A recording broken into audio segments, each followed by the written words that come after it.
Now you can always go back to the spectral world by casting it again, and you can do this at any time, whether or not you got full health or not. It's also used for quite a few puzzles in the game. You are young yet, Raziel. You still retain many of your vampiric weaknesses. Immersion in water, while not fatal, will dissolve your physical body, forcing your return to the spirit world. Be aware that in the spectral realm, water has neither heft nor lift.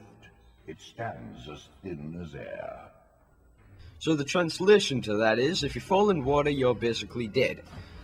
And in the spectral world, water has no effect whatsoever. It's just like walking normally through thin air, I guess. What are these creatures? Do you not recognize them? They are the children of your brother, Duma. That's impossible.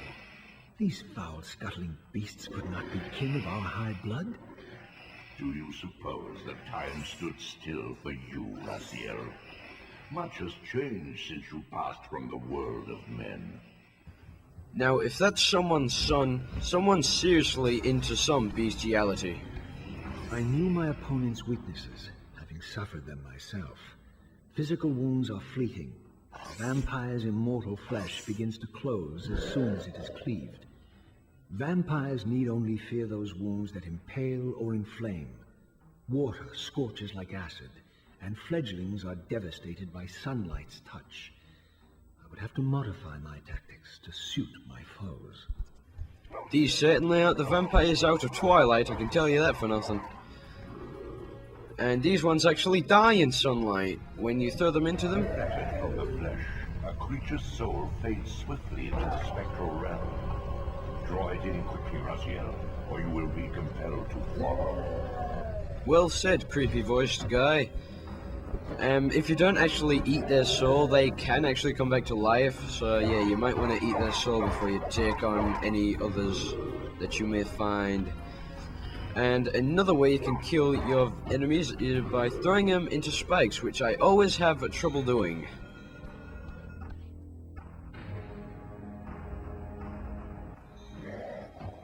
Ah, get on that spike or no ice cream for you, young man.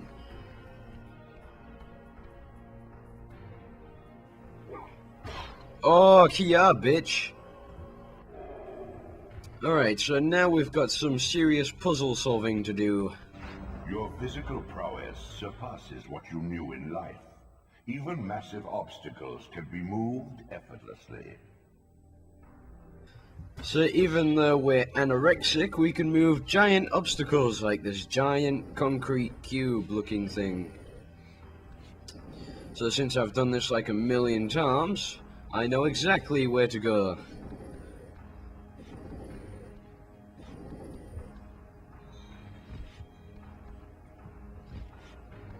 Nice. So now we get to explore the outside world. I wonder what mysteries will await us. And actually, before you go to the outside world through the door, you might want to pick that torch up. For reasons you'll see later.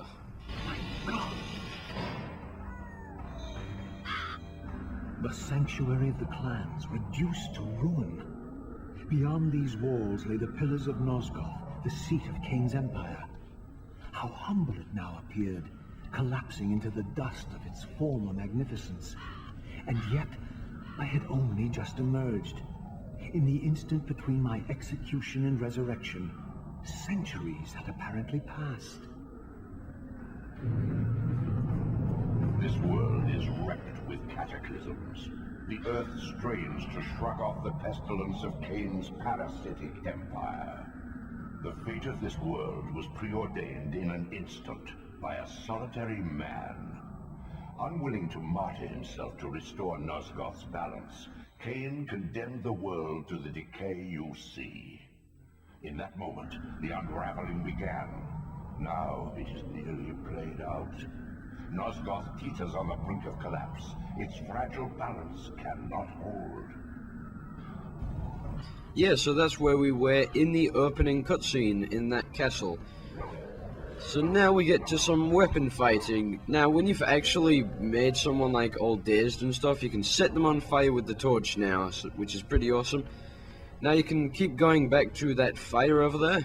I'm just gonna eat the soul, nom nom noms, and light this torch back on fire. Now you can keep doing this, and it's actually pretty effective. But what I forgot to get was the spear that was on the side of the fucking castle, which I always get, but for some reason forgot about it when I was playing. Which you can even see while I'm walking to that fire. I do not know why I forgot about it, so I'm going to be getting that later, which will probably involve the screen cutting for a minute. So now we get to some sneaky bastard shit. Sneaking in this part of the game really doesn't matter since you can't do any kind of stealth attacks right now. You might be able to later, hint hint. Right now what we can do is set people on fire and watch them burn. So we won't be needing that anymore. We'll just throw that away by pressing Y. You can actually throw that at enemies if you want, but there's really no point since it doesn't do that much damage. So now we get to see what the teleporters are used for.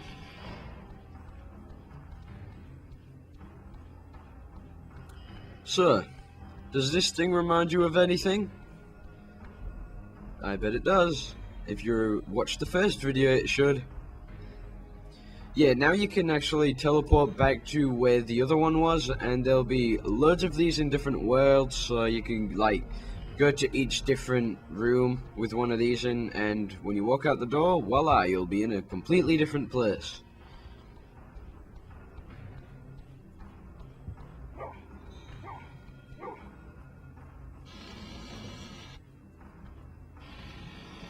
YouTube didn't just skip the video, that was my dodgy editing skills. So now we have the spear, now we can do this. Yes, we can shove the spear right into his chest. And now we can pick it up again, beautiful. Now I bet you remember this from the intro video, don't you? Now for its time, these graphics were fucking awesome. Way better than the PS1. This, at least, had remained constant. The endlessly swirling vortex of the abyss. My tomb, and the womb of my rebirth.